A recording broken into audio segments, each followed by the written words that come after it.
Bonjour à vous les Happy. Aujourd'hui, nous allons vous expliquer comment allumer votre enfumoir. Tout d'abord, vous devez le vider des résidus des combustions précédentes. Vous utilisez pour cela votre lève-cadre qui va vous permettre de racler, d'ôter les restes de goudron, les cendres et les divers déchets que vous secouez. Pour allumer votre enfumoir, il faut que vous utilisiez un combustible bien sec. Nous utilisons à titre personnel du foin.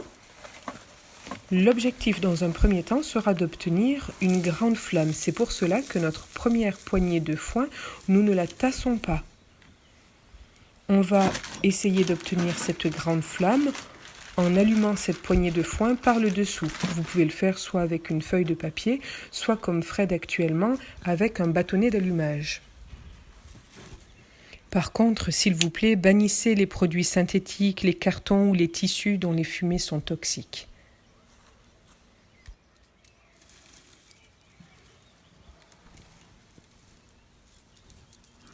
Oups, deuxième allumage du bâtonnet.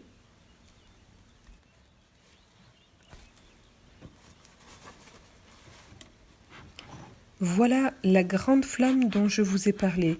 Alors à ce moment-là, vous attisez, vous maîtrisez la situation avec votre lève-cadre pour éviter de mettre le feu au quartier. Vous laissez bien prendre cette première poignée de foin. Vous commencez à la rentrer tout doucement dans l'enfumoir, en attisant toujours. Et maintenant, vous allez pouvoir compléter le combustible. Vous reprenez du foin et ce coup-ci, vous allez tasser. On attise toujours et on tasse. Vous mettez la quantité de combustible nécessaire au temps pendant lequel vous pensez rester au rucher. Ici, nous choisissons de mettre une poignée d'apidou qui va permettre à la combustion d'être plus lente et à la fumée d'être plus douce. Nous n'en avons pas sous la main aujourd'hui, mais à ce stade-là, nous aimons bien compléter le combustible par de la lavande séchée. Cela donne une odeur agréable à la fumée, ça fait une fumée douce et apaisante pour les abeilles.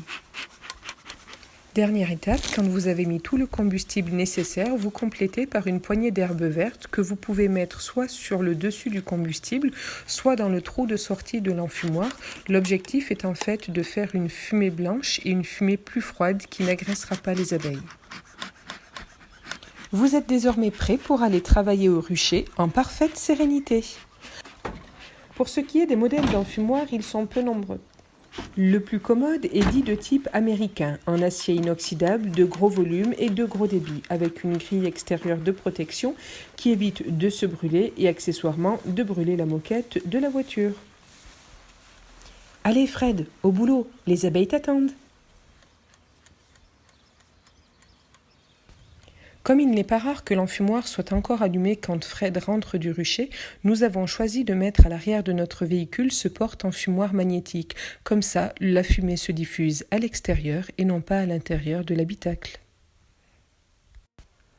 Cette vidéo vous a été présentée par Aurore et Frédéric Treille, apiculteurs en Haute-Loire et gérants du magasin La Belle Ruche du Velay au Puy-en-Velay. Si elle vous a plu, d'autres tutos vous attendent sur notre chaîne YouTube, alors n'hésitez pas à vous abonner, à cliquer sur j'aime. Vous pouvez également nous suivre sur Facebook et Instagram. À bientôt les Happy.